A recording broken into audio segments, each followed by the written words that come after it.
वाहिगुरु जी की फतेह।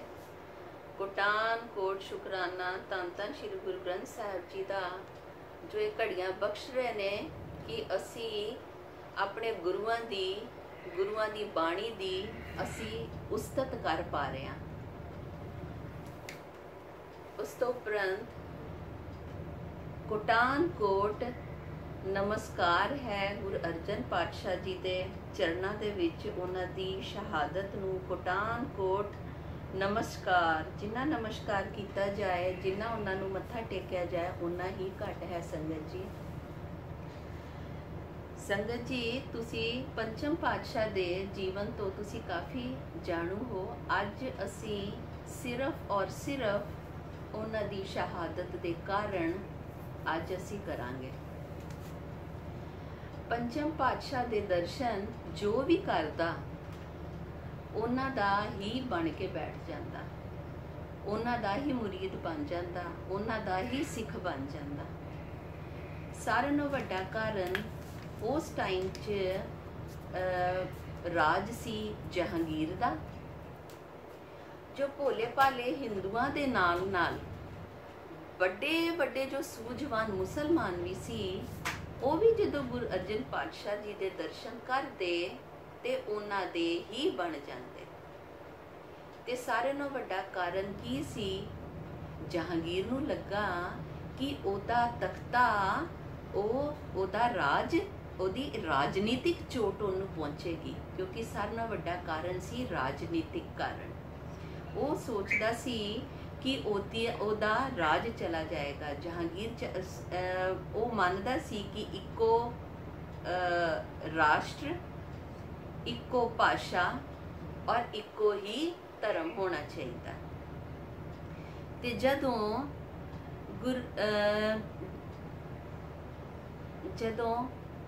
गुरु अर्जन पातशाह जी साई मियाँ मीर जी उन्हां पास गए। साई मियाँ मीर जी दे कौन सी साई ते उन्हां दे नाम दे अगे लगदा है, जो कि बहुत बड़े प्रचारक हुंदे ने। वो प्रचार भी करते हैं और दूसरों को प्रेरित भी करते हैं। ते उन्हां दे अगे लिखिया जाता है साई। ते साई मियाँ मीर जी तो आप तो जाणू हो साई मियाँ मीर जी तो साई मियाँ मीर जी जदों उन्हां दे गुरु अर्जन पातशाह जी दे कोल गए ते उन्हां दे ही बन के रह गए। ते ये जहांगीर नूं बहुत वड्डी चोट सी, क्योंकि उस टाइम दे विच पातशाह दा प्रचार है ना प्रफुल्लित हो गया सी कि उन्हां ने अपने सिखां दे नाल मिल के चारों पासे सिखी दा प्रचार इन्ना ज़्यादा करता सी कि सिखां दी तादाद बहुत वध गई सी। ते ये उन्हां को बर्दाश्त नहीं हो रहा सी। ते जहांगीर की सोचदा सी कि अगर सिक्खी खत्म करनी है तो उहदे मुੱਢ नूं खत्म करना पएगा। ते ये कारण बनया। और ये जदों साईं जी उन्हां दे दर्शन कीते पातशाह दे, जदों वो पातशाह दे मुरीद बन गए, ते उन्हां ने साईं जी ने भी सुखमनी साहब दा पाठ सुनना शुरू कर दिता, सुखमनी साहब दा पाठ करना शुरू कर दिता। ते ये जहांगीर नूं बड़ी वड्डी चोट सी। ते दूसरा कारण की बनया? दूसरा कारण बनया सी सखी सरवर। क्योंकि जो उस टाइम दा पंजाब सी, वो दिल्ली तो लैके पाकिस्तान, अफगानिस्तान और इधर चाइना का भी बहुत सारे हिस्से ये पंजाब दे विच आंदे सी। ते जिहड़ा हुण पाकिस्तान है, उस टाइम दे विच उत्थे एक जगह सी निगाह पिंड सी। उत्थे दा एक पीर होया सी जो कि निगाहे दे पीर दे नाम तो बड़ा मशहूर सी। ते उन्हां ने एक मत शुरू कीता सी सखी सरवर। सखी सरवर कौन हुंदे ने? जो कि कबरां दी माड़ियां दी ये पूजा करते हैं। ते उस टाइम दे विच उन्हां दे फॉलोअर्स बड़े हो गए। ते उन्हां ने की करना, सखी मत दा प्रचार बड़ा हो गया। ते वड्डा केंद्र कित्थों सी? जिथे कि भाई मंझते सी, कंगमई चो सी भाई मंझ जी, जिन्हां दी असी साखी पहला कर चुके हैं। ਤੇ ਜਦੋਂ ਭਾਈ ਮੰਝ ਜੀ ਵੀ ਇਹਨਾਂ ਦੇ ਸਿੱਖ ਬਣ ਗਏ, ਉਹਨਾਂ ਨੇ ਕਬਰਾਂ ਤੋੜਤੀਆਂ, ਉਹਨਾਂ ਨੇ ਸਿੱਖੀ ਪ੍ਰਚਾਰ ਸ਼ੁਰੂ ਕਰ ਦਿੱਤਾ।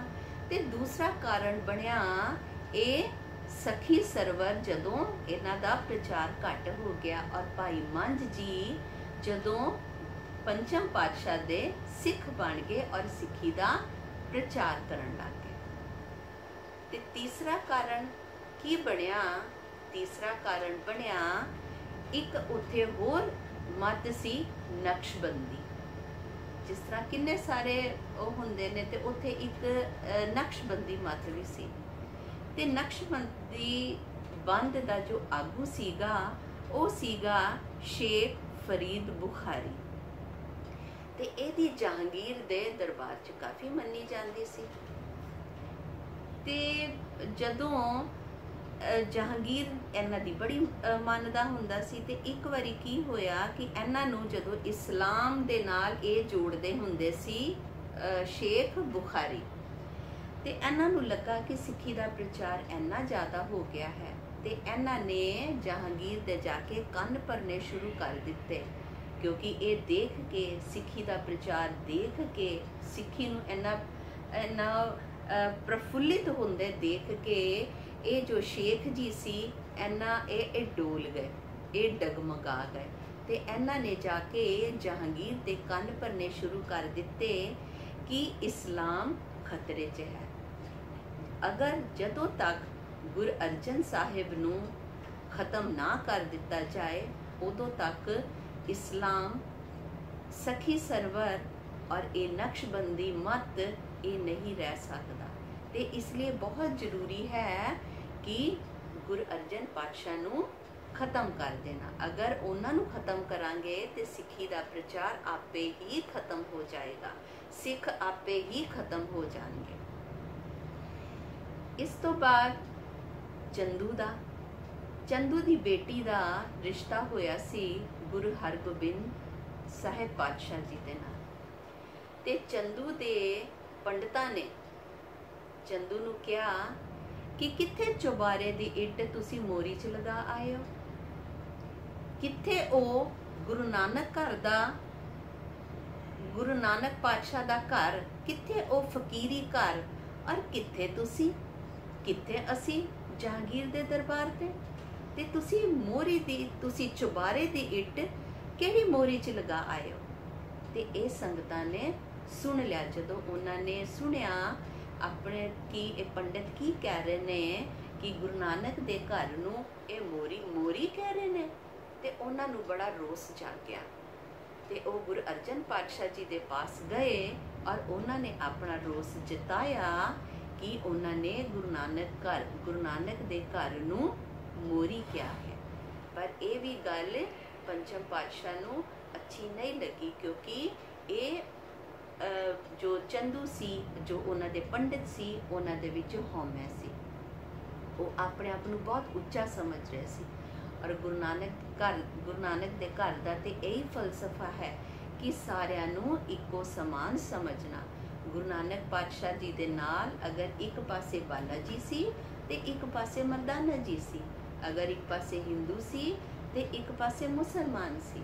ਤੇ ਗੁਰੂ ਨਾਨਕ ਪਾਤਸ਼ਾਹ ਦੇ ਘਰ ਦਾ ਇੱਕੋ ਹੀ ਫਲਸਫਾ ਹੈ ਕਿ ਕੋਈ ਕਿਸੇ ਦੀ ਜਾਤ ਨਹੀਂ ਪੁੱਛਣੀ, ਕਿਸੇ ਦਾ ਮਜ਼ਹਬ ਨਹੀਂ ਪੁੱਛਣਾ, ਜੋ ਵੀ ਆਇਆ ਹੈ ਉਹਨੂੰ ਆਪਣੇ ਗਲ ਨਾਲ ਲਗਾਉਣਾ। ਤੇ ਫਿਰ ਪੰਚਮ ਪਾਤਸ਼ਾਹ ਨੇ ਚੰਦੂ ਦੀ ਬੇਟੀ ਦਾ ਰਿਸ਼ਤਾ ਮੋੜ ਦਿੱਤਾ। ਇਹ ਬਣਿਆ ਚੌਥਾ ਕਾਰਨ। ਪੰਜਵਾਂ ਕਾਰਨ ਕੀ ਬਣਿਆ?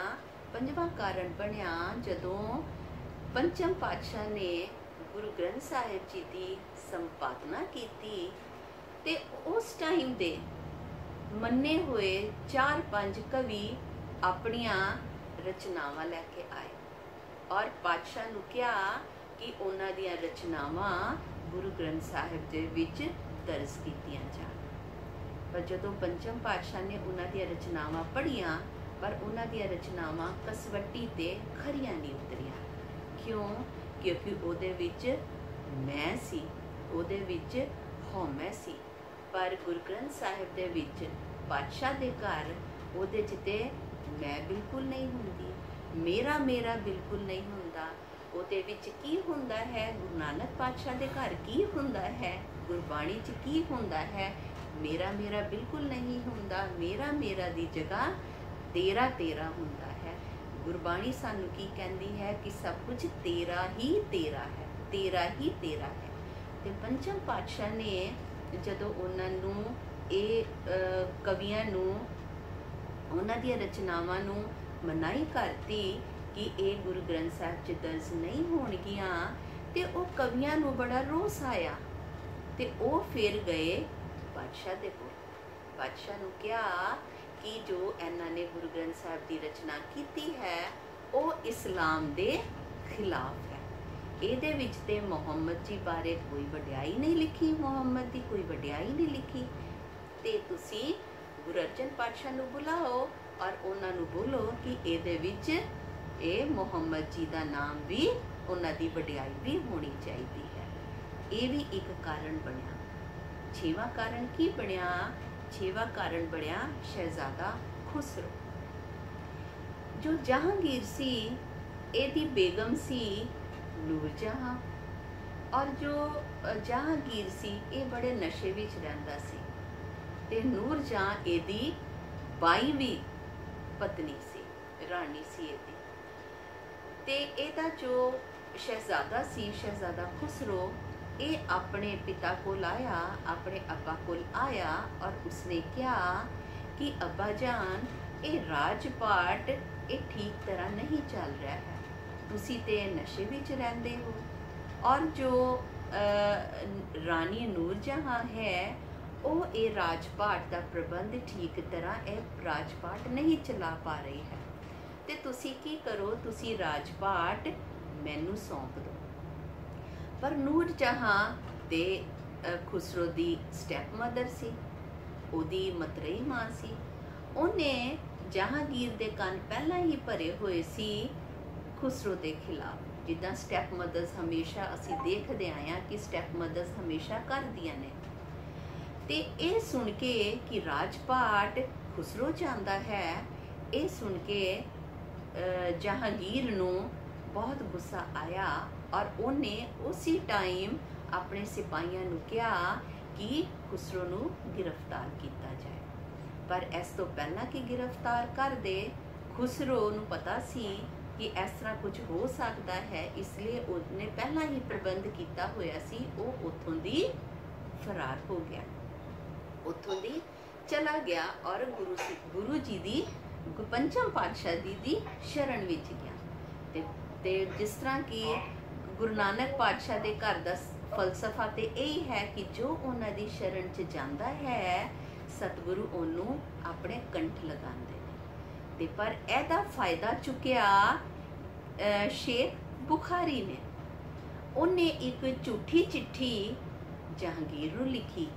ਚਿੱਠੀ ਵਿੱਚ ਕੀ ਲਿਖਿਆ ਕਿ ਗੁਰੂ ਅਰਜਨ ਪਾਤਸ਼ਾਹ ਨੇ ਖੁਸਰੋ ਨੂੰ, ਸ਼ਹਿਜ਼ਾਦੇ ਨੂੰ ਤਿਲਕ ਕੀਤਾ ਹੈ ਔਰ ਉਹਨੂੰ ਵਾਅਦਾ ਕੀਤਾ ਹੈ ਕਿ ਰਾਜਪਾਟ ਉਹਨੂੰ ਮਿਲੇਗਾ, ਕਿ ਉਹ ਤਖਤਾਂ ਦਾ ਮਾਲਿਕ ਬਣੇਗਾ। ਤੇ ਇਹ ਸੁਣ ਕੇ ਜਹਾਂਗੀਰ ਅੱਗ ਬਬੂਲਾ ਹੋ ਗਿਆ ਔਰ ਉਸਨੇ ਉसी टाइम फरमान जारी कर दिता कि गुरु अर्जन पातशाह नूं कतल किया जाए। ते उस टाइम दे विच ये सब मौक़िਆਂ ਦੀ ते चंदू तलाश कर रहा सी। ते उहदे विच जदों ये ऐलान हो गया कि गुरु अर्जन पातशाह जी नूं कतल किया जाए, ते उस टाइम दे विच एक चंगेज़ खान ने की कानून बनाया सी कि अगर कोई पाक पवित्र महापुरख नूं सज़ा देनी है तो उहदा खून धरती ते नहीं डुलना चाहिए। अगर एक बूंद एक कतरा भी ऐसी शख्सियत दा धरती ते गिरदा है तो उस बूंद तो एहो जिहियां पाक रूहां जन्म लैंदियां हैं जो कि तख्ता पलट कर दिंदियां ने।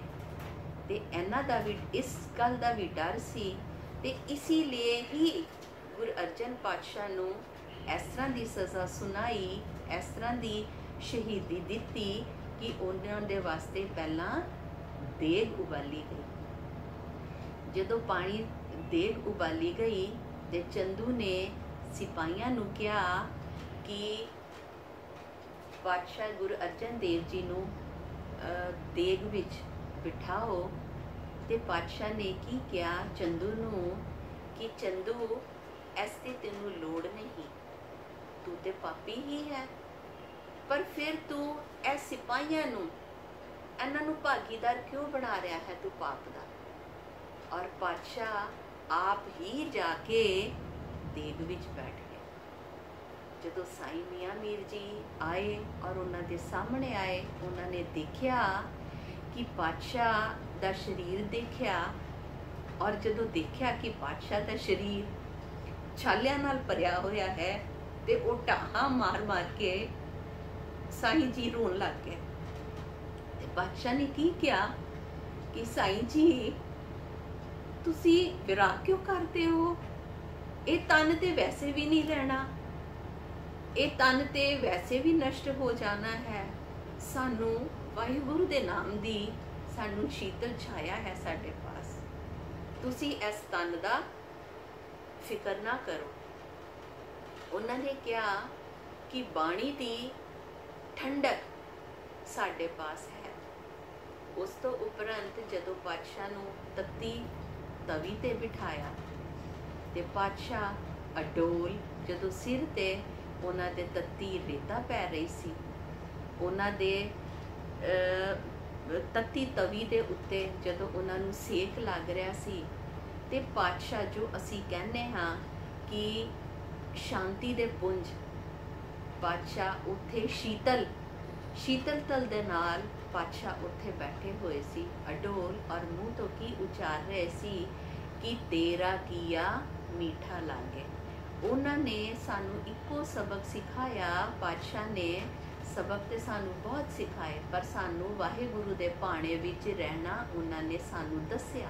ਉਹਨਾਂ ਨੇ ਆਪਣੇ ਉੱਤੇ ਇਹ ਘਾਲ ਕੇ ਦੱਸਿਆ ਕਿ ਪਾਤਸ਼ਾਹ ਦਾ ਹੁਕਮ, ਵਾਹਿਗੁਰੂ ਦਾ ਹੁਕਮ ਹਰ ਇੱਕ ਨੂੰ ਮਿੱਠਾ ਕਰਕੇ ਮੰਨਣਾ ਚਾਹੀਦਾ ਹੈ। ਤੇ ਜਦੋਂ ਤੱਤੀ ਤਵੀ ਤੇ ਬੈਠੇ, ਤੱਤੀ ਰੇਤਾ ਪੈ ਰਹੀ ਸੀ, ਉੱਥੇ ਸਾਰਾ ਕੁਝ ਤੱਤਾ ਸੀ, ਤੇ ਪਰ ਪਾਤਸ਼ਾਹ ਸ਼ੀਤਲ ਤਲਦਾ ਨਾਲ, ਉੱਥੇ ਸ਼ੀਤਲ ਸੁਭਾਅ ਦੇ ਨਾਲ, ਠੰਡਕ ਦੇ ਨਾਲ ਉੱਥੇ ਤਵੀ ਦੇ ਉੱਤੇ ਬੈਠੇ ਸੀ। ਤੇ ਇਸ ਤਰ੍ਹਾਂ ਪਾਤਸ਼ਾਹ ਦੀ ਸ਼ਹਾਦਤ ਹੁੰਦੀ ਹੈ। ਪਾਤਸ਼ਾਹ ਨੂੰ ਜਿੰਨਾ ਕੋਟੀ ਪ੍ਰਣਾਮ ਅਸੀਂ ਕਰੀਏ, ਪਾਤਸ਼ਾਹ ਨੂੰ ਜਿੰਨਾ ਅਸੀਂ ਉਹਨਾਂ ਨੂੰ ਨਮਨ ਕਰੀਏ, ਓਨਾ ਹੀ ਘੱਟ ਹੈ। ਤੇ ਭੁੱਲਾਂ ਚੁੱਕਾਂ ਦੀ ਖਿਮਾ ਕਰ ਦੇਣਾ। ਸੰਗਤ ਜੀ, ਆਓ ਅਸੀਂ ਅੱਜ ਸ਼ਬਦ ਦੀ ਵਿਆਖਿਆ ਨਹੀਂ ਕਰਾਂਗੇ, ਅਸੀਂ ਸ਼ਬਦ ਹੀ ਪੜਾਂਗੇ, ਔਰ ਛੋਟਾ ਜਿਹਾ ਹੀ ਸ਼ਬਦ ਹੈ।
ਅਗ ਹੈ ਗਹਿਣ ਪ੍ਰੰਪ੍ਰਤ ਦਹਿਣ,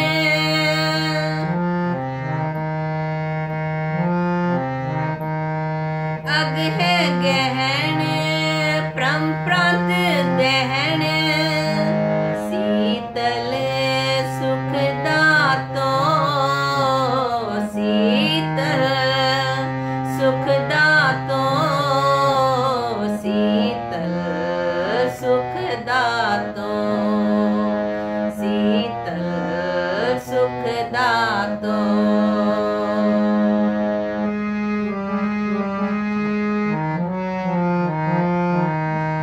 सत जीवन अर्जन अमोल,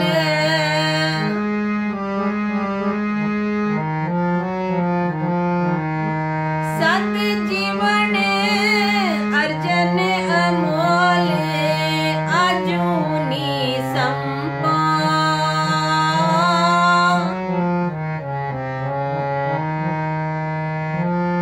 आजूनी संपा, आजूनी संपा।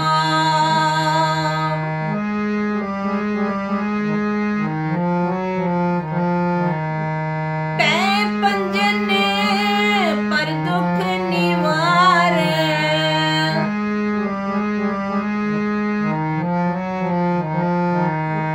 पै पंजन पर दुख निवारे, अपार अनंपा, अपार अनंपा। शीतल सुख दातो, शीतल सुख दातो, शीतल सुख दातो, शीतल सुख दातो। अग है गहन परम प्रांत दहन,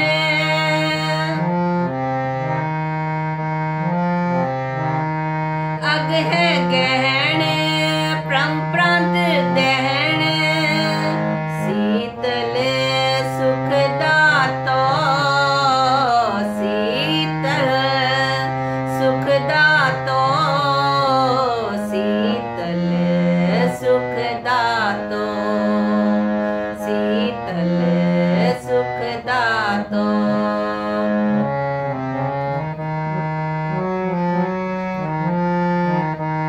आसंपा उद्विया,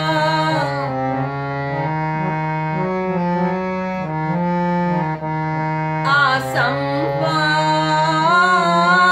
उद्विया, पुरख पूरन विधातो, पूरन पुरख विधातो।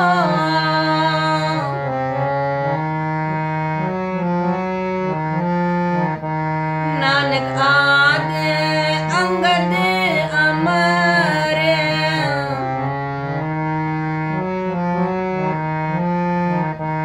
नानक आद अंगद अमर, सतगुर शब्द समायो, सतगुर शब्द समायो। शीतल सुख दातो, शीतल सुख दातो, शीतल सुख दातो, शीतल सुख दातो।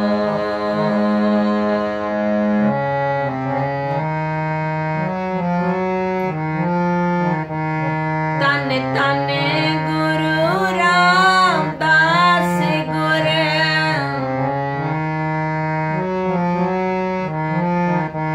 तन तन गुरु,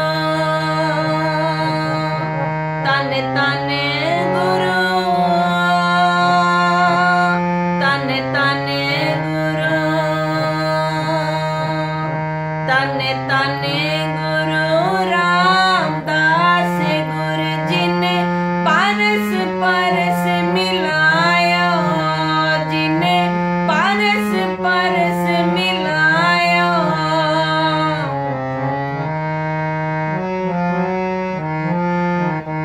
तन तन गुरु रामदास गुर, जिन परस परस मिलायो, जिन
वाहिगुरु जी का खालसा वाहिगुरु जी की फतेह।